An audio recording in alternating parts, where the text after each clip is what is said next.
Hello there, ladies and gentlemen. Molchap here, coming at you with game number 4 of the first round finals of the Sky Pro League 2006. We're gonna have, yeah, we got a ZVP here, ladies and gentlemen. We got GoRush versus Shark. Is that correct? I wonder if it's actually the different player. We'll see if we can just catch these names here. GoRush versus something Toss. I don't know. We'll find out here in a second. I'm gonna actually look him up. I'm gonna look him up on the side and just make sure that this is the right. We got the right name here, because I thought I would have recognized Shark, and I'm not sure if that was him or not. Anyway, while I'm gonna be researching this on the side, we're gonna be talking about how cool GoRush is. By the way, GoRush, super duper awesome player. Very, very strong. One of the strongest players. Basically one of the best Zergs from like 2004, 5, 6, maybe? Maybe? Yeah, so I'm just looking right now. Yeah, Shark, he was an MBC game player. Yeah, I'm pretty sure this is Shark. Actually, his hair is a little bit different, so that's why I didn't like recognize him, I think. But Shark being a race picker. Race picker, I've said that term a few times, is basically someone who plays different races for different matchups. So instead of playing ZVZ, he plays PVZ, and it was something that we see a lot of foreign players, non-Korean players do. Well, not a lot, but some. Definitely much more than we saw in Korea. This might be the first time I've seen a race picker in pro play in Korea, and it's definitely, I don't think we ever saw it past 2000. Like, this is 2006. Still kind of crazy times. Ku was still playing random sometimes, I think, in 2006, but after that, I don't think we ever actually saw anyone play random or do race picking at the pro level in Korea. But anyway, this is what we got right now. So, I mean, it's an interesting thing where, like, he's not used to playing Protoss as much because he plays Zerg all the time, but he obviously has like a second race that he plays, but it not being his main, he's not going to be as strong at it, and that might be why we see him going for a little bit of a cheese strategy, but going for 2 gateways here. But, I mean, at the same time, he knows Zerg. He knows Zerg versus Protoss. He knows what beats him when he's Zerg, when he's playing against Protoss. So he might be able to come up with some really good strategies or timings that are going to work really well. I mean, it's 2 gate, so you know it's not really much of a timing strategy or anything. I mean, I guess 2 gate is a timing in a way, but it's just like a very obvious one. It's not a very clever one necessarily. One time it was clever. There was one time a million years ago, back when StarCraft was brand new and just wobbling to its feet. When 2-gate would never been seen before, and someone invented it, and someone was like, oh my god, that was an amazing timing with those 2 gateways attacking me very early. That's a 3rd gateway, though. That's a 3rd gateway that he's got going on here. Now, critically, we do have, GoRush does have his spawning pool up. He's got Zerglings out. He's running out on the map. This is, excuse me, this is Peaks of Baekdu, by the way. It's a map that you kind of need to get early spawning pool because you don't want to get locked in your base. You can see that there's a ramp, 2 ramps actually, leading up out of your main. One leading to the rest, sort of the middle of the map, and then the one on the left kind of leads to a circuitous back way that goes kind of up around the top. Let me see if I can just mouse it here for you guys real quick. So it goes, you have to go up, come back, minimap, come on. You have to go up around the back and then down to utilize that extra path. So it's it's a longer path, so it's not a rushable path really, because it's so much longer. But it is something you do have to worry about, and we have seen in these playoffs players lose to, or at least get significant disadvantage from someone going around that back route. Anyway, so this is really weird. We got Shark, who may not be Shark. We got Shark here coming out with, you know, 3 gateways, going for 3 gateways, which is a rush strategy, and then getting a cybernetics core and a forge. I don't understand. I mean, this is 2006, guys. Who knows what the heck's happening in 2006.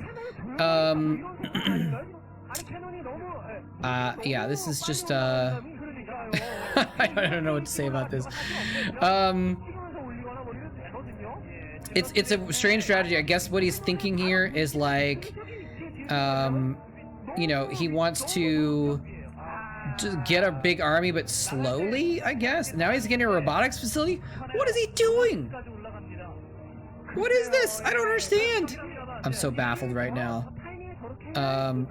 This is a little bit bonkers to me.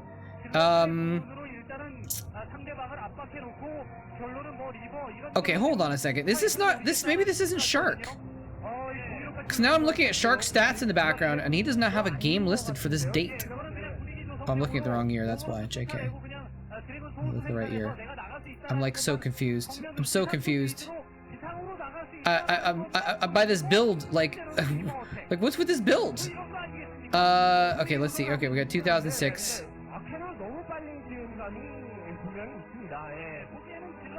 I'm looking at the dates. Yeah, he didn't play. Shark didn't. I don't know who this is. I don't know who this player is. I don't know who this player is. I'll find out at the end, ladies and gentlemen. I'm sorry that this is it's being found out so far into the game, but I'm trying to get this game recorded. Don't really have time to like restart and say it correctly from the beginning.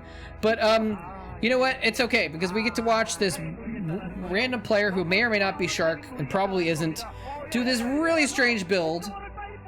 Like what is like seriously 3 gates into defenses into ops? What is going on, guys? I don't know what's going on here. I don't understand. I've never seen this before in my life. I mean, like, I kind of wish I was watching Tasteless and JuNiToSs cast this right now, because instead of myself watching it, because we see, like, if we watch on ASL, sometimes they'll watch a build and they'll be like, oh my god, this is like a weird build that we saw one time in 2003 and no one ever does it anymore. Or like, weird stuff like that. I don't have that kind of context. Now, he does have observers out, so he's ready for these lurkers. Look at that, the lurkers burrow. They're like, ha ha ha, we're lurkers, and then they retreat immediately. I don't know if he even took a shot, or if he just, like, preemptively retreated those lurkers. But this Protoss player is just on 1 base, by the way, still. Alright, I know what to do.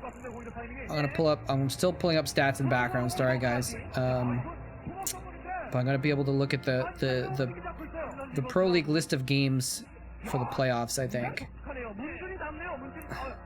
Round 1. Game list. Sorry I'm doing this in background, but okay, this is JuNiToSs. This is not, oh my gosh, JuNiToSs. That's his name, and that's what it said at the beginning, and I couldn't read it because the pixels were so bad. So apologies and again for another mistake that I got from Liquipedia, but so JuNiToSs, guys, JuNiToSs had a 5-28 record in pro play. He won 15% of his games as a pro gamer.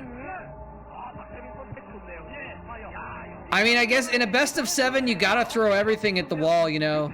You can't just, you gotta go past your main players, and maybe he had planned some sort of a sniper strategy here, but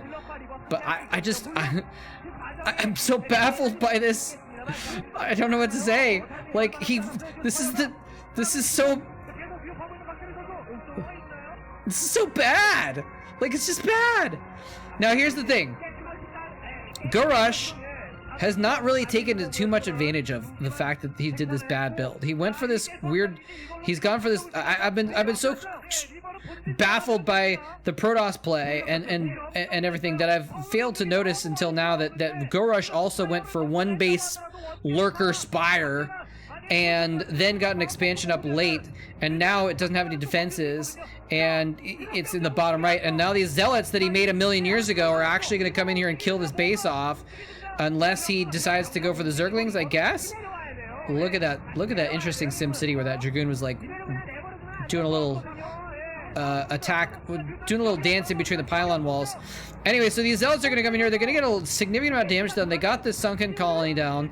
They killed a few drones. They're gonna go down before they can kill any other buildings, though. JuNiToSs, that's what his name is. There you go. Pro.nt_JuNiToSs. never won a single game versus. We only had two PvP games. He lost both of them. Oh man. I mean, I hate to say it, but like, I think this is why he lost all his games, because, like, how did he play? How did they let him play 30 games if this is the kind of strategy that he does? Like, it's a 2-gate is a rush strategy. 3-gate is a super duper all-in rush strategy. It's not something that you transition. Like, he could have. GoRush was on 1 base, so he could have theoretically tried to lock him in there. I don't know. I'm gonna ignore my own confusion. I'm just gonna try and cast this straight up for the rest of the game. Sorry guys. Anyway, so we do have Mutalisk now out on the map, and JuNiToSs doesn't actually have a lot to deal with that. He's got several Dragoons, but the Mutalisk could do pretty well against them, especially if he catches them on a ramp like that and hits them in a nice choke point there. Nicely done. And they couldn't quite get down that ramp because of the sunken colonies that are there. So very nice positioning there of those defenses. GoRush still not like in the best shape though. Ooh, nice. He's able to avoid losing the shuttle there. What's in the shuttle, I wonder? If he got Reaver Tech, I haven't seen it yet. But okay, he does have Reavers. He can try and assault up the ramp here against these lurkers. He's gonna be forced to fall back away a little bit. But those Reavers are really good against the sunken colonies as well. The Mutalisks are really good against the Reavers. Oh, the shuttle's gone now. He picked off the, wait, what was that? No, I'm sorry, he picked off the observer. The shuttle's still there. Let's blame it on the pixels. And, oh, he's actually walked into range of the sunken and the lurker, and he loses one of the Reavers. Not good. Didn't also pick up the Reaver in the shuttle when that happened, so double not good. He's not gonna be able to get up that ramp though. It's just such a small ramp with the sunkens and stuff behind it. Looks like he's not gonna be able to succeed there. I think he could have kept sieging with the Reaver though, and eventually broken in if he wanted to. He's chosen to fall back a little bit. Interesting decision. He could go around the side. Looks like that's what he's going to try and do. He's going to go around the side where it's a little bit of an easier approach. There's not a ramp there. GoRush has spotted this side tactic, and he's trying to put more defenses. Actually, no, that defense is actually kind of aimed towards the ramp, actually. So he's going to come in here with his lurker on the side. Bam! Lands right on top of that brand new sunken colony. Second sunken colony is going to go down very quickly as well. And actually, that was an interesting thing where we had the MBC game coach not looking too happy and the MBC game player clapping. And maybe the MBC game coach understands a little bit more of how this is going to turn out in the late game than the player did. But actually, he is going to be able to kill off this base. This one base strategy seems to have worked, and he's killed off GoRush's base. But ladies and gentlemen, there's a counterattack, and now he's actually expanding behind this. So he's gonna kill off GoRush's expansion, but he may lose his main in the meantime. One cannon goes down there, there's another cannon there. The Dragoons, actually, this is kind of a cool SimCity against these Zerglings. It's hard for them to get in here and surround the Dragoons, but they do actually finally do so. And the Dragoons go down, and so now there's pressure being put onto GoRush's main, but JuNiToSs' main is completely dead. Well, actually, no, it's not actually. It's not completely dead, but it's completely besieged and overrun, I should say, is the right term I'm looking for. He actually puts that Reaver in there within harm's way, but he doesn't actually lose it. He's going to get a lot more scarabs off now. As a result, he could have target fired the Reaver with his sunks, I think, and finished off, but he didn't. And the probes have run away just to die, I guess, in the natural. And so JuNiToSs has nothing left. The Mutalisks have come back to defend, though. If he defends this push, he is going to win, but if he loses the defense, he's going to lose the game as well, because he's dedicated everything to coming back to defending instead of base trading. The Reaver goes down. The Dragoons are still alive, but they're having to fall back under this fire from the Mutalisks, and the Zerglings on the ground as well, doing extra damage. And the Dragoons are slowly going down. 3, 2, 1, 0, and that is blast off for the lead of the SK Telecom team. They're going to go up 3-1, I think, ladies and gentlemen. It's not over yet. This game is so weird that something else could happen. I'm not sure. But, yeah, he's still got Lings in his main. He's got 4 probes mining, and he goes ahead and GG's JuNiToSs, who is not Shark. Which I guess I probably am going to put that in the title of the video, so you guys were probably all confused at the beginning. Why is he saying Shark when it says JuNiToSs in the title? Well, now you know. Well, yeah, so, JuNiToSs is terrible, apparently. I shouldn't say that. I'm sorry. I shouldn't say it. I take it back. He did almost win. He did almost win. He got this one base strategy. You know, as long as his opponent didn't get a bunch of bases, it's fine to be on one base, even if you're not putting pressure on, which is the point of one base strategy, is to put pressure on. But I guess he just put like phantom pressure on GoRush, and GoRush just went for a one base play himself for a little while, and then got a second base up, and then lost it. But he got that second base up long enough to get enough gas to get those Mutalisks out, and the Mutalisks did the deal. And without Corsairs, just by going for this kind of weird 3-gate play with Robotech, without Corsairs, he just died to the Mutas because he did a rush strategy and then didn't rush. So he did like 3 rush strategies and a defensive strategy, and then he tried to expand later. I don't even know what I haven't known what to say this entire game. I still don't know what to say.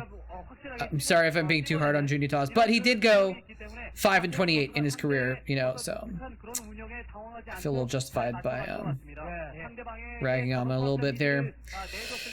Anyway, yeah, so SK Telecom is going to go up 3-1, ladies and gentlemen, 3-1, and so the next game is going to be Kanata versus JuNiToSs, and if there is a player that can bring them back from the verge of defeat, it is JuNiToSs in a ZVT against Kanata.